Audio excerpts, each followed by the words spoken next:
How you going, everyone? It's Luke here from the Off-Road Tradies. I'm just here to do a review of our Parkes 15. We've owned it since November last year. We've done 2 major trips and a couple of small trips. 1 trip to Western Australia and this trip to Cape York. It's a pretty good caravan. We researched it for about 6 months or more before we bought the caravan. We went to shops, we went to expos, computer, we went right in depth at looking at things.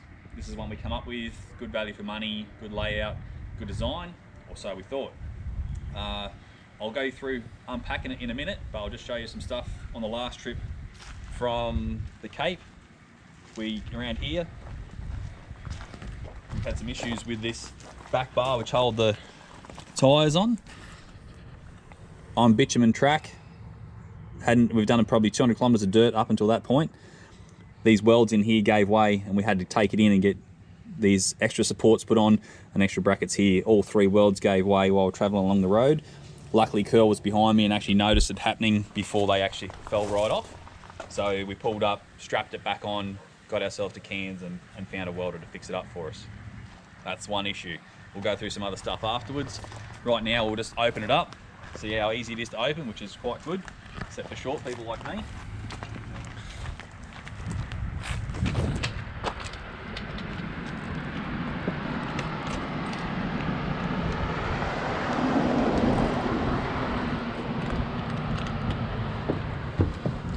Good latches on the front. It's one of the good things about it. It's latches inside and outside, which, as much as a pain in the backside it does make it better.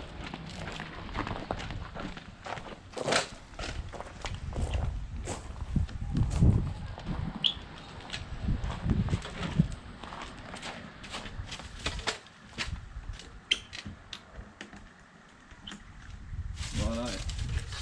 That's the outside done for the roof.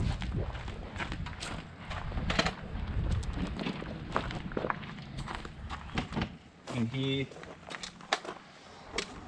you've got another latch inside here for extra support up there while you're travelling. One at the front, one at the back. Take them off and then you're right to lift. Don't put that one back in until you've got the rest up.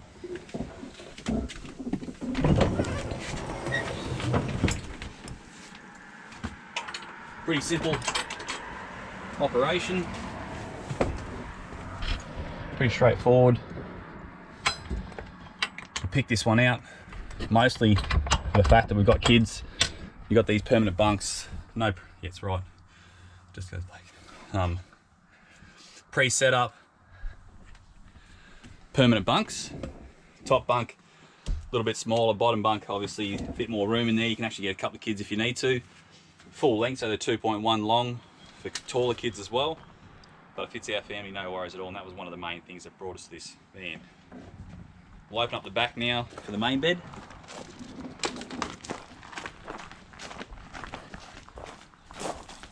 These two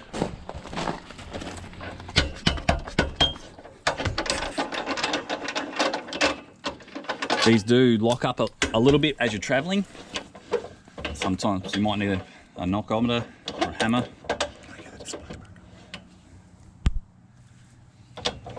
To fix that up. A couple of pins here just to make sure nothing comes apart. Undo your latches. That comes down. Next part, we've had a couple of issues with these latches on the first trip. This latch stopped working. The bolt inside stopped working, which we've got a new bolt in there now. But on this trip, this latch, it's actually given way altogether. So we've been duct taping this for the last 2 weeks. And if you have a look inside here, you'll actually see the latch itself is broken off. So, and that's just traveling, again, just traveling on bitumen roads. One of the other good features that we did like about this van, even though you're extending the van, you're actually still inside metal. not canvas, which was a big selling point for us at the time with the layout, with the toilets. That all comes out. Lift that up. And you see one person, quite a simple operation. All these windows open right up to get good airflow. All good features, good lights. It could do with a couple of fans, but it does have an air conditioner if you have 240 volt. Inside here, we are using this step rather than the electric step, as the electric step gave way probably just after that latch did, and as we were driving down the road, would just open itself up and come out, even if it was in the off position. So I've just disconnected it for now. We'll be taking it back to get looked at. Inside here, storage is pretty good internally. Externally, not as good, but you can't have everything, I'm assuming. This table does drop down as you travel. It will start to sink down, so you have to wind it back up. It's got a little handle here for winding up and down, but as you drive around, it does do it on its own. Main bed, good size, king size bed, folds out like that. We have had to put 2 mattress toppers on it because it's extremely hard and bad on your back. We've taken to going across the bed now because it's just too hard on our backs. Underneath here is all your electrical, battery chargers, inverter, which I'm struggling to figure out how it works, but we'll get that going. We've got your 300 amp hours of battery in there. We did have a little hiccup with that while we were away. TV, all your storage. In here is the other main reason. Having a family of girls, toilet and shower, quite spacious. Oh. You can also use it as storage when you're travelling, but it's quite a big area for the girls to get changed in, toilet at night time so they can go to the toilet. Not so much of a big deal for us fellas, but the girls do appreciate it. Microwave didn't come with it, but we put one in for travelling. It seems to sit there pretty well. It's not locked in at all. Aircon works really well. Air conditioning in heat mode, yeah, might as well not worry about it. Down here you've got your solar controller and your stereo, which goes through to the TV and has speakers internally and externally. Bluetooth, all the usual bells and whistles. And in here's all your controls, your water levels, battery levels. See, they're at 83%, and basically I've only just turned the lights on, so there is something going on with that, which is another reason it's going back. Tyres. We scrubbed out a tyre first trip on the right hand side. Had it, put it down to tyre pressure in an extremely windy day pushing on that side. This trip I scrubbed out another 2 tyres. This tyre, I'll show you in a minute, really bad. The other side just on the inside. Got a wheel alignment done at Emerald. If you have a look down here, you can see how much adjustment they had to do. And now that they've adjusted that, if you look on this tyre, you can actually see scrub marks on this outside where it's hitting the wheel guard when we go around bumps. You can see on these marks here.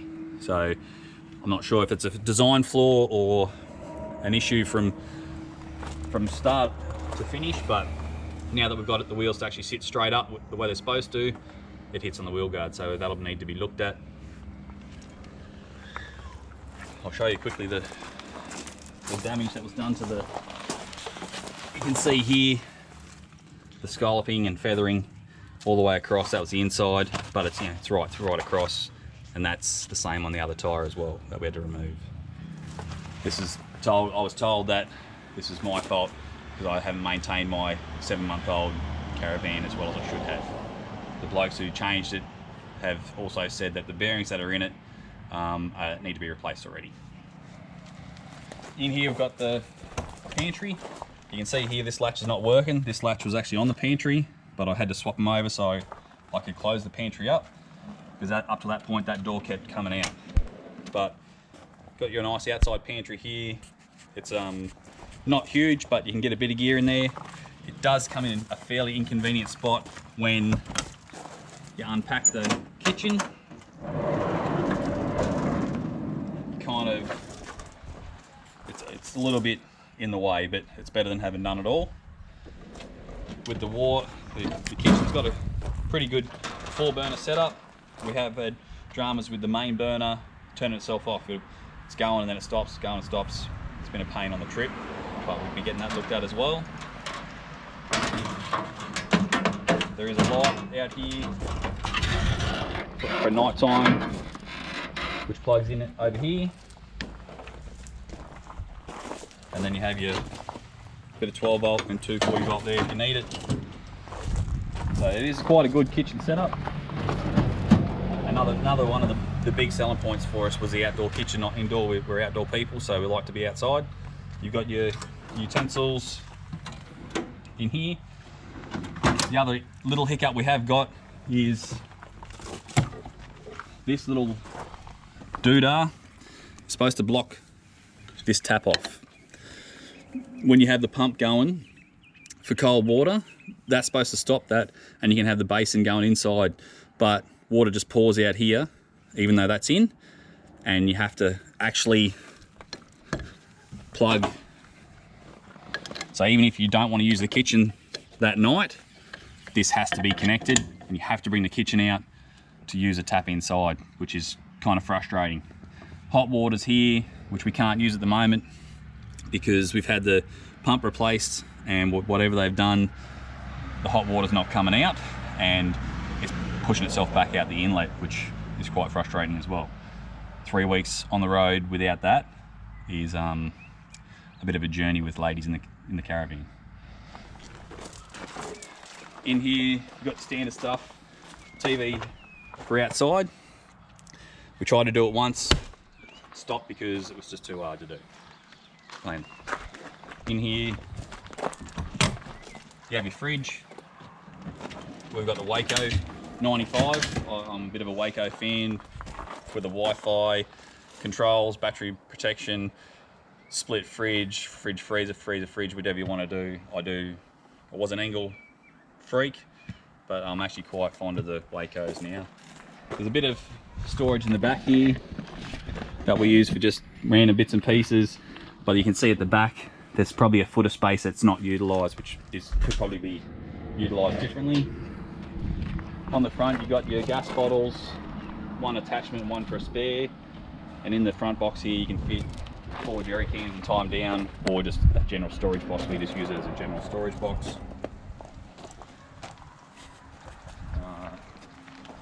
And the other thing I'll probably show you is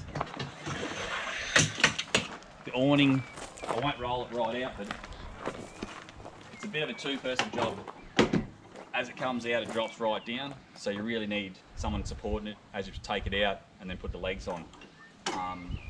It's quick and convenient, but if you're on your own, you wouldn't be worrying about it. You just definitely need 2 people to make it work better.